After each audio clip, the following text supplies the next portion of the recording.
Do you think you will need just one drone to meet all of your video needs? Well, maybe you'll be lucky and it will work for you. But because of the different types of videos I shoot, I now own 3 drones. In this video, I'm going to share my experiences and explain why I currently have 3 different drones in my collection. So, let's get to the intro and start this video.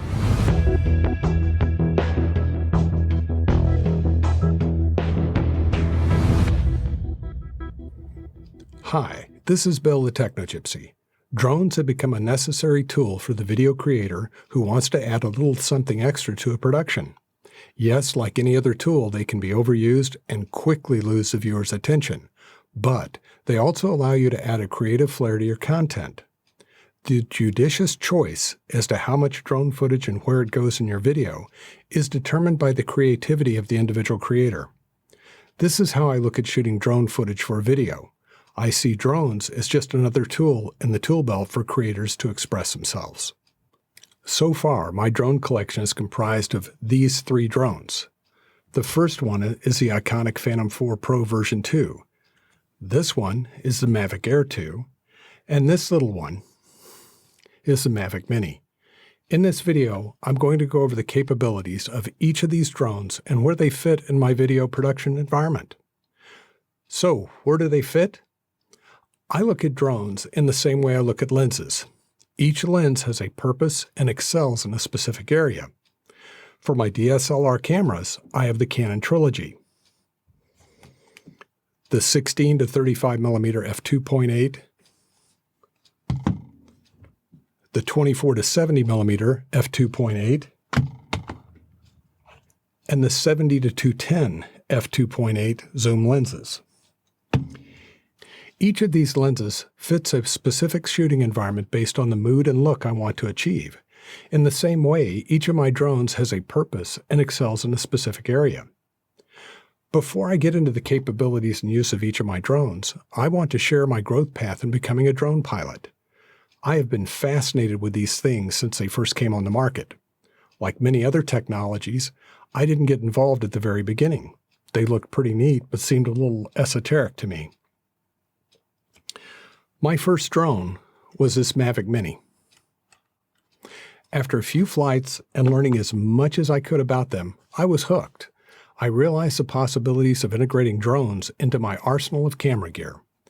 If done right, it would help to hold the viewer's attention. First order of business was getting a set of Skyrete neutral density filters for the camera. The fixed f2.8 aperture lens needed sunshades. The whole issue of how to set up a drone for decent video capture would be a video series in itself.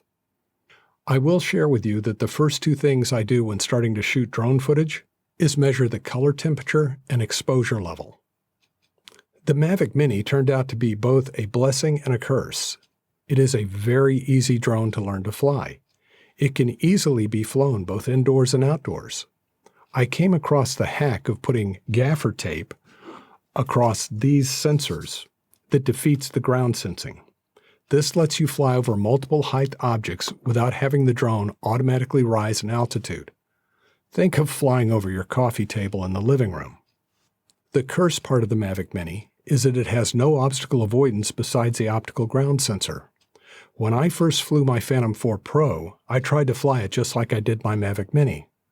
Well, the obstacle avoidance system built into the Phantom 4 is a whole different learning experience. My first crash occurred when I set up a shot of a plowed field with a tree line running along one end. I wanted to fly just slightly above the ground and rise up and over the tree line. That would have been an easy shot with my Mavic Mini.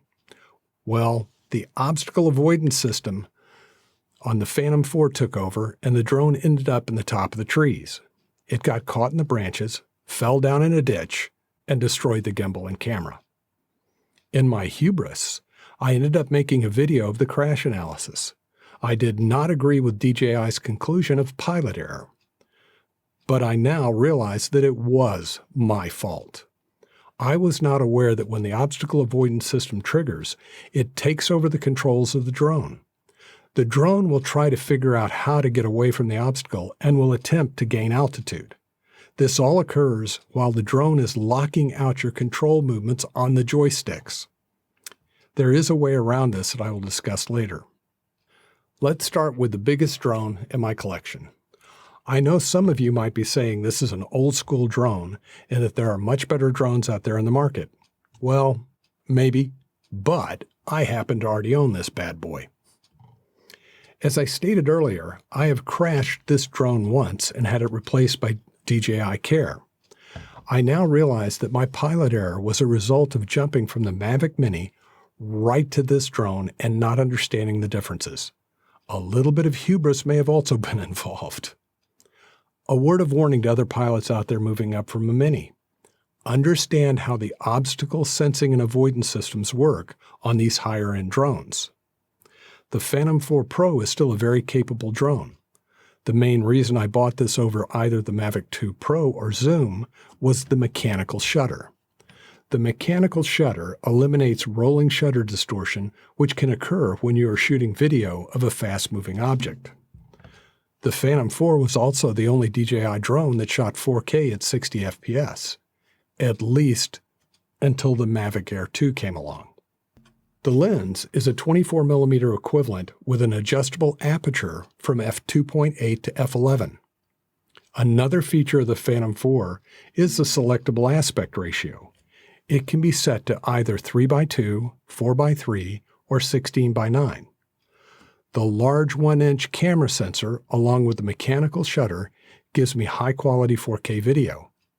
Couple this with a set of Polar Pro ND filters or Polar Pro ND filters with polarizers, and you have a very capable system. I have both a set of ND filters with and without polarizers. I try to keep the aperture of the lens around the sweet spot at f4.5. I usually shoot in D-Log on the Color tab. D-Log will require you to color grade the footage in your editing software. I use Color Finale Pro and Final Cut Pro on my Mac to do this. Keep in mind that D-Log locks the ISO at 500, which can add noise to your image. I also set the camera video coding to H.265. H.265 has a huge advantage over H.264 in that it is much more efficient in regard to file size. It stores the same amount of data in about 50% of the file size of an H.264 file. The Phantom 4 Pro uses DJI's long-range transmission technology known as OcuSync 2.0. It gives you a maximum transmission range of 6 miles or 10 kilometers and displays video from the drone on a mobile device at up to 1080p. The link between the drone and the remote controller works at both 2.4 and 5.8 gigahertz. The remote controller can automatically select the best transmission channel without any latency. I say can because you can override the setting and manually select the transmission channel. Overall, the Phantom 4 Pro is still a very capable drone. Just keep in mind that transporting the Phantom 4 can be a pain. To me, it is about the same as taking my Canon C200 cine camera in the field versus my DSLR. For my rigged-out C200, I take along my collapsible wagon. One of the tricks I learned flying this drone was to program the C1 button on the bottom of the controller to enable narrow sense mode. This has saved my butt many a time. I also program the C2 button to enable camera forward/down. This lets me swing the camera down quickly when needed, such as checking my landing site or just resetting the camera to 0 degrees. I have found that the Phantom 4 creates a heavy downdraft when flying near the ground. The ability to stay stabilized seems to suffer when you hover it or fly slowly 1 or 2 feet off the ground. It kind of wobbles in the air. This makes sense as this is a rather large drone, but if you are flying in a windy environment, the size and weight of the Phantom 4 cannot be beat. So, my primary use of the Phantom 4 is larger outdoor shots where I can take advantage of the camera and the size and weight of the drone. The next drone in my collection is the Mavic Air 2. This is the latest addition to my collection, and I must say I am impressed. This drone has both an infrared sensing system and forward, backward, and downward vision systems. These sensors allow the drone to hover and fly indoors as well as outdoors.